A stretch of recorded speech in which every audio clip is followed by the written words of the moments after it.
Welcome to Washington Talk. I'm Young-Gyo Kim. For the first time since he was named the U.S. Special Representative for North Korea, Sung Kim talked to his Chinese counterpart, 류샤오밍, who repeated China's previous position on North Korea. Meanwhile, the State Department reiterated the United States is awaiting a constructive reply from North Korea, which has remained unresponsive to the U.S. calls to engage. Today, we'll discuss these and more. Joining me is Celeste Arrington, Professor of Political Science and International Affairs at George Washington University. Professor Arrington specializes in comparative politics with a regional focus on the two Koreas and Japan.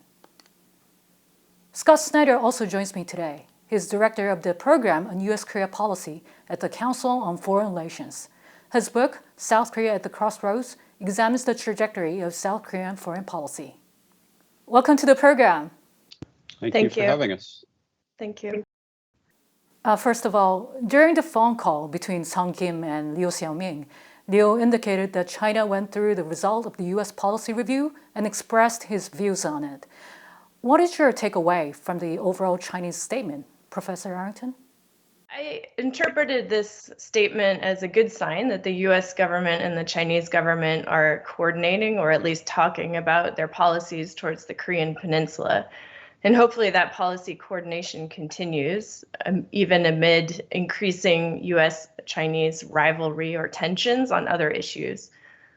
I think the statement also suggests that there could be potential for overlap between the Chinese perspective and the U.S. Approach to North Korea.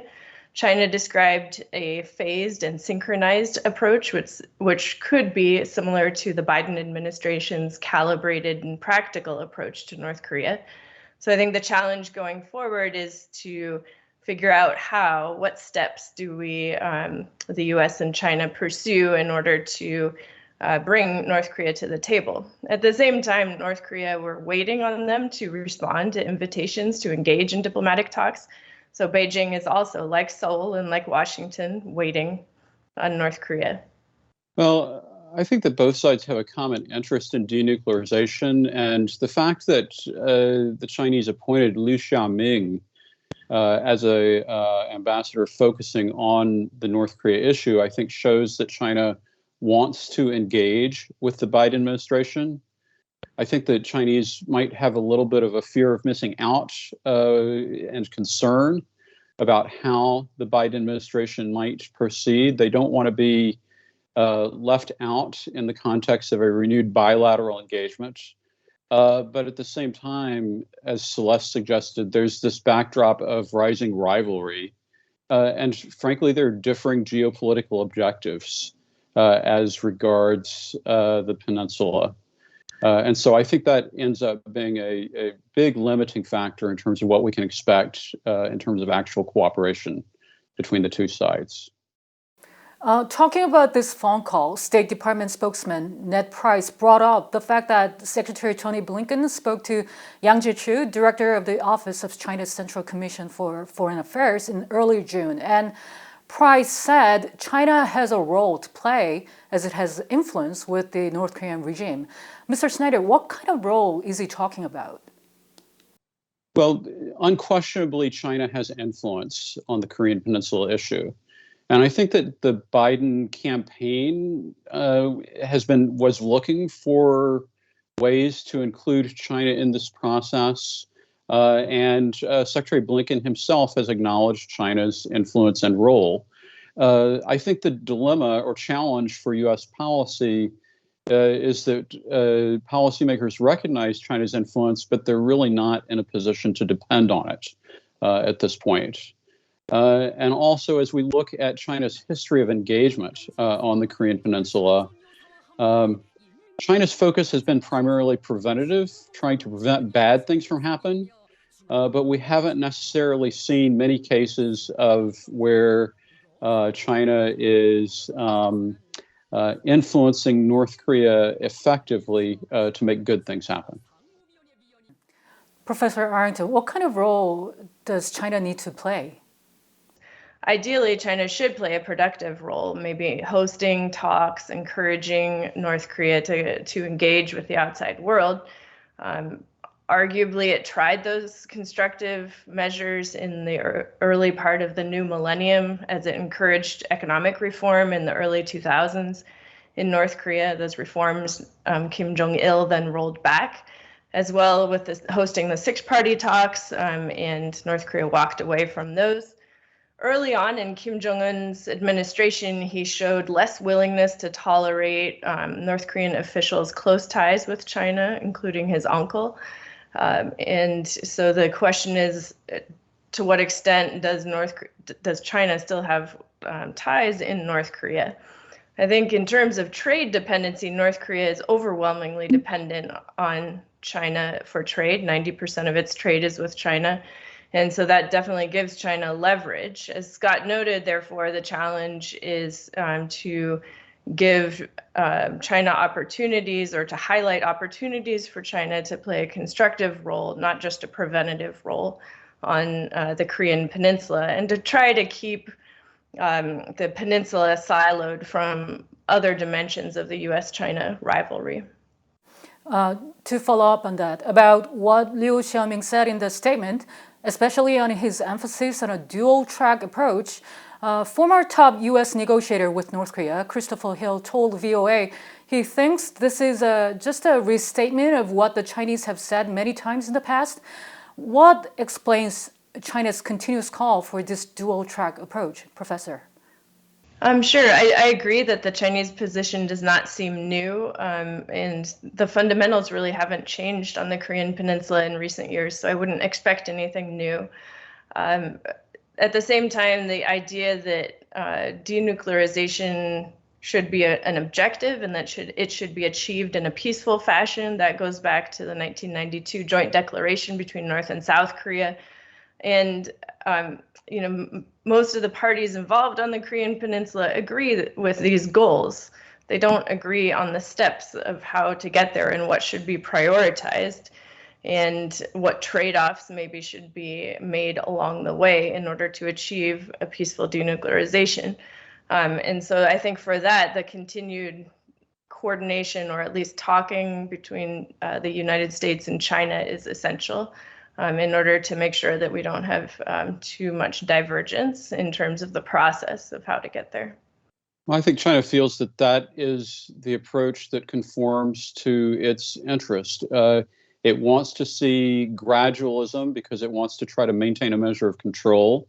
It has an interest in denuclearization, and it has an interest in seeing tension reduction that may result in the possible withdrawal of U.S. forces on the Korean Peninsula.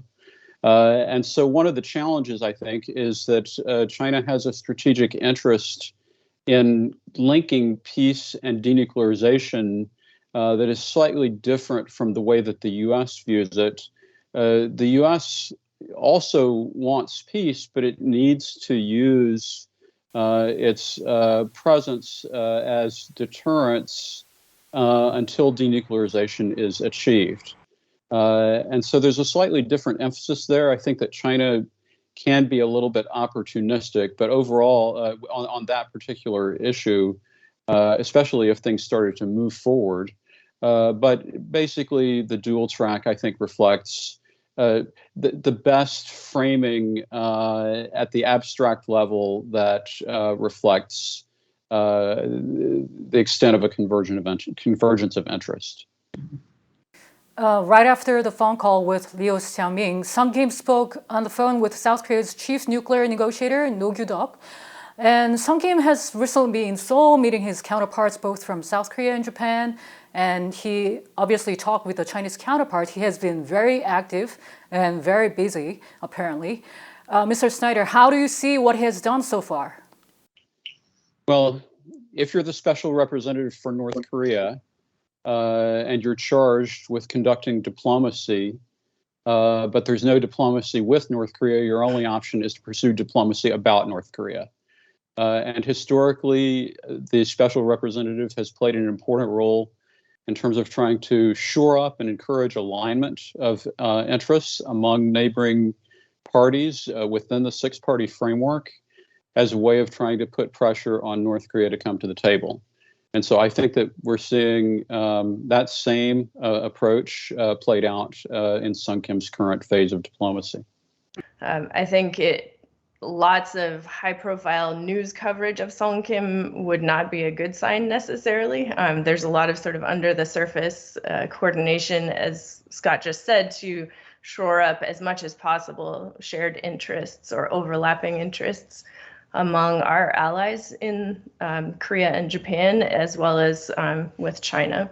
So I think the key here is to prepare as much as possible for as soon as North Korea shows willingness to engage and come to the table for talks.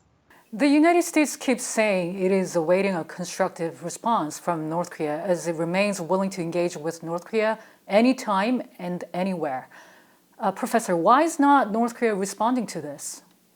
I think the Pyongyang seems to be concerned with domestic issues, so most notably the economic hardships that it's suffering due to the combination of sanctions over several years, bad policy decisions, plus bad weather from last year that have hurt food availability in the country, and policy decisions that have hurt food accessibility for the North Korean people, as well as the self-imposed COVID border closures and limits on the movement of people within North Korea. All of these factors have combined to make the economic situation not great in North Korea by all indicators.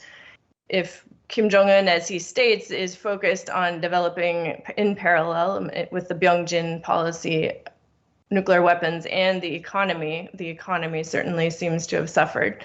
And so he may be focused on shoring up the economic situation in the country.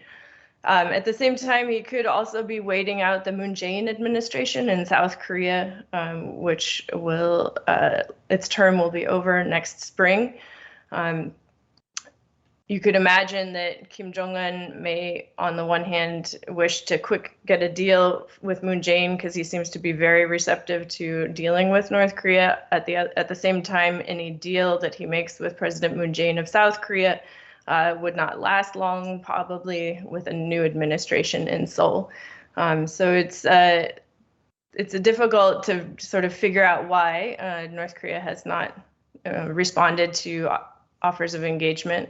May also be trying to figure out what exactly the Biden administration means by a calibrated and practical approach. Mr. Snyder, are the pandemic and other economic challenges the real reason behind North Korea not coming out to talks, or is there something else? The way in which the pandemic has been used through quarantine as a measure not only to address public health, but also as an instrument for political rectification. And so I think that what is striking at this moment is that we see open admission of economic distress. We see evidence of distress from economic indicators. And we also see a good deal of attention being paid to the necessity of promoting political loyalty, including using quarantine as a pretext for trying to block foreign influences inside North Korea. And that suggests to me that there are things going on that Kim Jong-un is concerned about, and that the antidote is really to amp up political loyalty to the extent possible. And that project is probably pretty overwhelming. It doesn't mean that there might not be some kind of opening created for external dialogue, probably most likely as a safety valve more than anything else. But the preeminent focus right now, I think, really is on the domestic front. And there are some views that before starting a dialogue, what North Korea first needs to do is vaccinating its people. However, as VOA reported earlier, North Korea has not been cooperating with COVAX, failing to complete necessary paperwork to receive the coronavirus vaccines. Mr. Snyder, why do you think this is the case? I don't know specifically, but I can imagine that with COVAX, with any international engagement of that sort, the North Koreans are going to be very sensitive to demands for verification and transparency as related to where the vaccines might be used. And so that could be a sticking point. There are also reports that Chinese vaccines approved by the international bodies and the WHO are coming into North Korea now. And so I think that further suggests that North Korea, when it has a way of getting what it needs that does not involve transparency requirements, it's likely to take that path. I agree with what Scott said. It's kind of too bad because in earlier decades, public health and vaccinations were actually bright spots for international engagement with international organizations and NGOs. North Korea had been willing to accept transparency and monitoring in issues related to vaccination and public health previously. But as Scott just mentioned, it's possible that if the regime in North Korea is trying to use controls on movement and borders due to the pandemic as an excuse or a pretext for curbing independent activity by its citizens, then vaccinating its citizens is not necessarily in the regime's interest. And so redoubling down on border closures and limits on movement of people are politically better for the regime's perspective. South Korea's defense ministry said North Korea appears to have begun a tug-of-war with the United States over its North Korea policy, while focusing on strengthening internal unity and economic development. Meanwhile, North Korean leader Kim Jong-un has recently demoted a number of military officials, including Lee Byung-chul, who played a leading role in North Korea's nuclear and missile programs. Professor, does this indicate that Kim Jong-un is putting his priority on domestic issues like the pandemic and the economy while pushing his nuclear ambitions into the background, at least for now? I think possibly it's possible that nuclear weapons development can continue. We saw the testing in March of a tactical short-range ballistic missile that was guided. And several years ago, it seemed like North Korea had reached sort of its desired development in the nuclear program, and that may explain why we haven't seen nuclear tests for several years. But as Scott was mentioning before, and as I mentioned earlier, this re-centralization of authority and emphasis on political loyalty in North Korea does seem to be the priority for the North Korean regime, the Kim Jong-un regime right now. In that sense, it's not good news for the ordinary North Korean people who have depended on the gray and black markets to put food on the table. Mr. Snyder, how would you analyze Kim Jong-un's recent moves? When you're faced with a shrinking economic pie, the intensity of competition over the existing resources becomes even harsher. And we've seen Kim Jong-un calling out senior officials who have not performed to his expectations. And so I think that it's not surprising to see a fair amount of turmoil at this moment in North Korea. I also want to underscore what Celeste was saying about the military development objectives. The Eighth Party Congress identified a set of military development objectives, and we have seen no evidence that North Korea is deferring those objectives regardless of what is happening with Lee Byung-chul. It's been nearly 6 months into President Joe Biden's administration. Many North Korean watchers predicted earlier that North Korea will turn to provocations in the early period of the Biden administration. Mr. Snyder, why is North Korea refraining from provocations so far? Well, actually, this is what I expected, really stalemate more than provocation. And I think the reason is that it's not in North Korea's interest to pursue provocations at this time, given the domestic circumstances, given the distinct possibility that China has communicated a ceiling on what it might expect or be willing to tolerate in terms of North Korean expanded missile testing. And so, really, and also pursuing that approach is going to make it less likely or potentially defer the possibility of renewed diplomatic engagement with the Biden administration. And so I think that, Kim Jong-un definitely does not like the fact that the Biden administration has reaffirmed its commitment to denuclearization as a long-term objective. But it doesn't necessarily mean the door has not been completely shut to the possibility of using negotiations as a way of relieving pressure, under that framework. But I just think it requires North Korea's very careful assessment with regard to what it thinks it can get from that process. And it appears that that assessment is still ongoing. Professor Arrington, what is your assessment on this? Do you think this is because the North Korean regime is caught up in domestic problems? I suspect yes. We did have the March missile tests, and Kim Jong-un's sister, Kim Yo-jong, has been relatively vociferous in her criticisms of South Korea and the United States.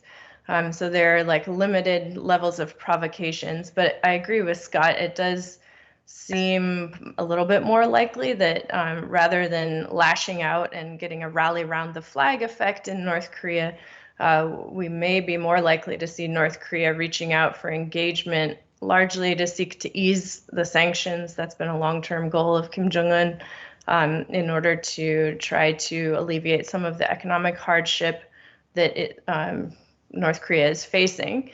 But China, as Scott just noted, may also be putting pressure on North Korea not to engage in provocations. And really 6 months into the Biden administration, it's still somewhat early days.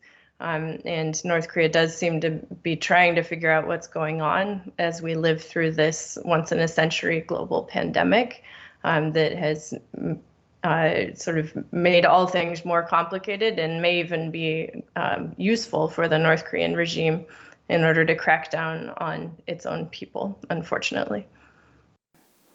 Well, as the US and North Korea are in the stalemate stage, it is being carefully watched whether North Korea will make any move anytime soon or will be staying where it is for the time being. Professor Arrington and Mr. Snyder, thank you so much for being with us today. Thank you.